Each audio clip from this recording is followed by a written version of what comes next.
In Enugu State today, the judiciary is once again thrown into controversy as the case involving Honorable Ngene suffers yet another setback. Justice E. Oluedo of the Enugu State High Court has officially recused himself from the matter, citing not just frequent attacks on social media, but even an attack on his own residence, a shocking development that raises questions about safety, justice, and the influence of politics on the courts. This is not the first time. Recall that months ago, Justice Aja also stepped aside from the very same case, and now, with a second recusal, Honorable Ngene's legal battle has hit another delay, pushing the matter to be reassigned to yet another judge. Observers are beginning to wonder, is this truly a legal battle, or has it become a political chess game? Some argue that this may well be the most sensational and politically charged case in the history of the Enugu State judiciary. For many citizens, it's no longer just about Ngene. It's about the credibility of the courts, the resilience of the judiciary, and whether justice can survive the storms of politics and intimidation. One thing indeed is clear: the Ngene case is far from over, and each twist only deepens the intrigue.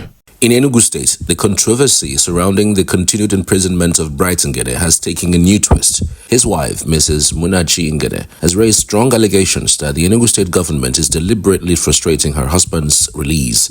According to her, despite the fact that Ngene was duly declared winner of the Enugu South Urban Constituency seat in the House of Assembly while in prison, the Attorney General of the state has continued to play a major role in ensuring he remains behind bars. I am Kachiku Benedict. We are here to register our peaceful protest to tell the world what has been happening in Enugu State for the past 1 year. On the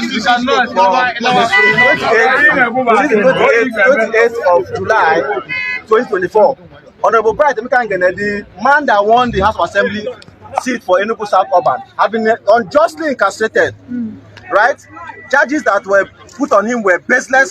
Judicial process were not followed, and in less than 2 weeks, judgment was dispensed. And the man has been in detention since then till now. Efforts to get this into the High Court have proved abortive because somehow judges are refusing themselves from the case day and night. The Chief Justice have refused to assign the case to a new judge. So ever since then till now, this man, Honorable Ngene, had been in detention for no just cause. All because he won an election. Election that he won on the free ground where the people of Enugu South Urban gave him their mandate freely. The Judge, Honorable Justice Enugu, Honorable Justice Aja, these two fellows have recused themselves systematically from the case. In fact, Justice Aja, I remember very well, I think on the 12th or 11th of March, called for judgment. On the day of judgment, he then said he's recusing himself from the case. And ever since then till now, the case has not been assigned to any judge. That means this man has been languishing in jail for nothing. This is the highest point of injustice meted to anybody. We're crying, oh, Southeast have been marginalized all the while, but inside the Southeast, we keep marginalizing ourselves. Mrs. Ngene insists that her husband's ordeal is politically motivated, describing it as a travesty of justice and an attack on democracy. She says the will of the people who overwhelmingly voted for him is being silenced by government interference.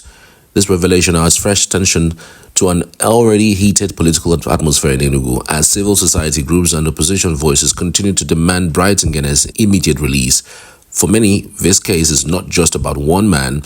It has become a symbol of whether or not the rule of law still holds weight in Nigeria's democracy. I pray that the Lord will bless them. First of all, I want to thank the Honorable Minister of Science, of Innovation, Science and Technology in the person of Chief Uche Nnaji. I want to thank Senator Kelvin Chukwu, Honorable Chima Ato, Honorable Professor Paul Nnamchi, and our constituents for standing solidly behind us all this while. I want to thank them most especially on what happened on Saturday. They stood their ground and made sure that things were done right and properly. I want to thank them and pray that the Lord Almighty will bless them. Honestly, it has not been easy for me, particularly as the wife, taking care of the children alone, putting bills, and all of that. honestly, it has not been easy for us as a family at large, but I thank God for being on our side. He has been so faithful to us. He has been sustaining us. Okay, some time ago, because before that time, before a committee was constituted, the Akuke people were having problem concerning sand revenue collection. So in order to handle the situation, a committee was constituted, and Bright Emeka Ngene was made the secretary of that committee. So the committee they were carrying out their duties, you know. They were meant to be collecting money.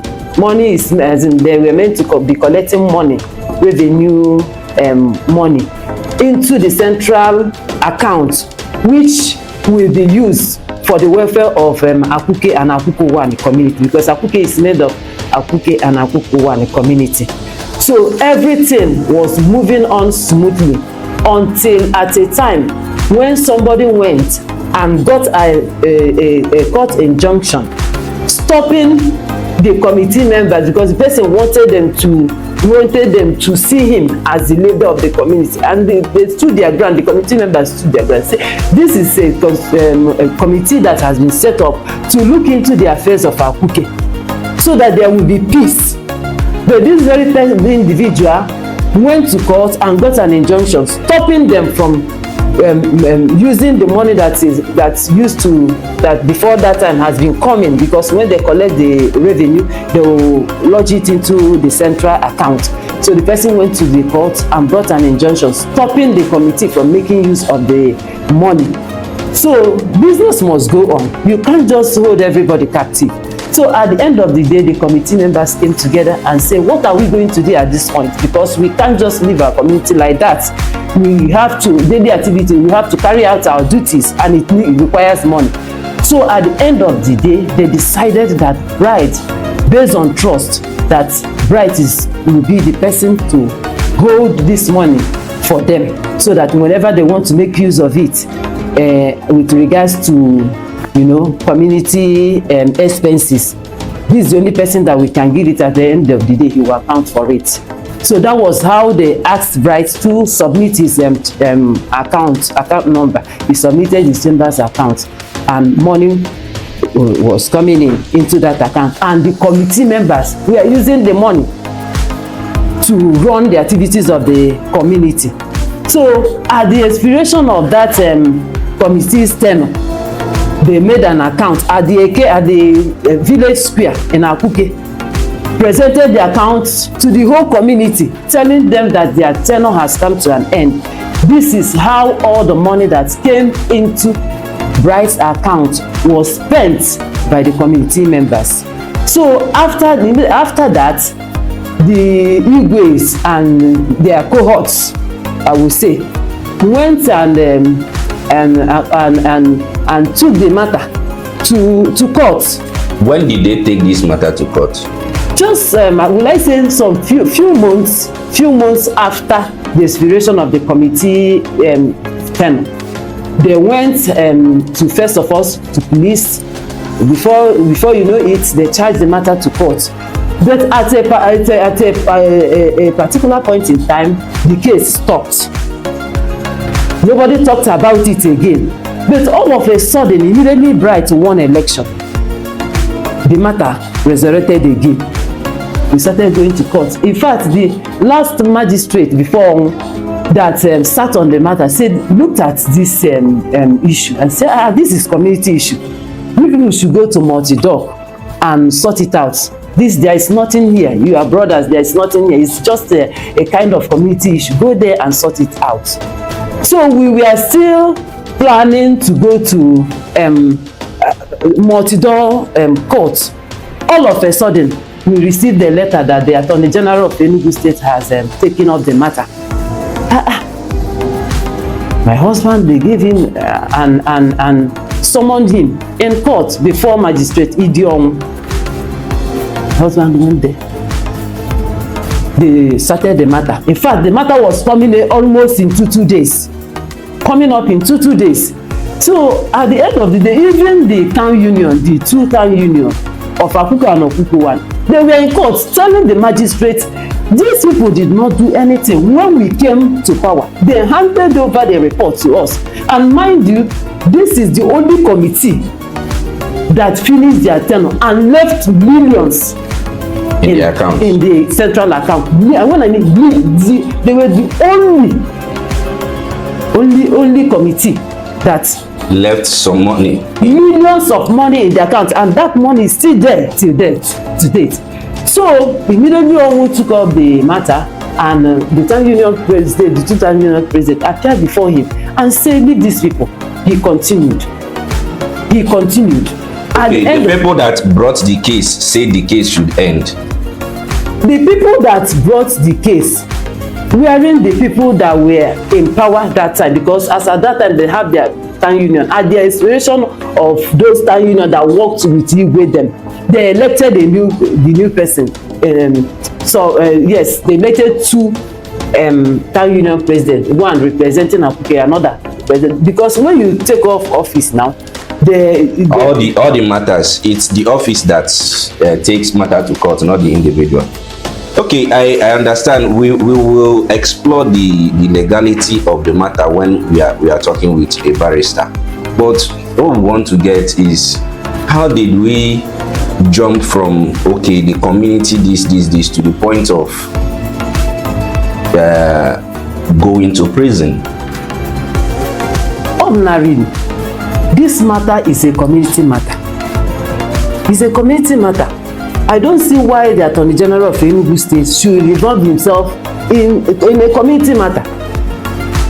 The issue we are talking about is the Akuke issue. He's not from Akuke. So why did he come and hijack the case? Because the two-year town union president said these people did not do anything. Stop the case. Okay, and they continue. Let's understand. Okay, since the magistrate made the judgment, has there been appeals? Of course. What is stalling the appeal? First, the matter was called up before Justice Ezugu. That was in August last year, when they were on vacation.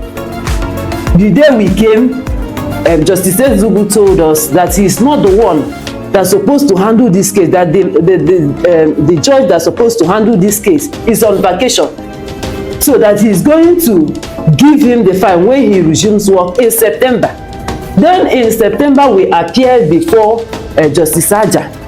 And Justice Aja sat on this matter for 3 months. At the expiration of 3 months, he said that he's going to give his judgment on the 11th of March. That day we came. When we came, all of a sudden, because we are so expectant that he's going to do the needful, having been saying that there is nothing here, there is no serious issue here, there is a fact, he will grant that he will do this. So we were so hopeful. Only to our disappointment, when we came, he said he's rescuing himself from this matter. Okay, so the judge recused himself from the matter? Yes, and told us that he's going to take the file back to the CJ. The Chief Justice of the state? Of the state, that he's going to return for reassignment. And has the case been reassigned till now? Since 11th of March this year, up to date, nothing has been done. In fact, our son has written to CJ 2 times. He has not replied. Release this, assign this, reassign it. They brought it to you for you to reassign it. Why are you keeping the file? Up to date, so the matter has not been reassigned to any court. The Chief Justice of Enugu State has not reassigned this particular matter since the 11th of March 2025? Yes. Okay.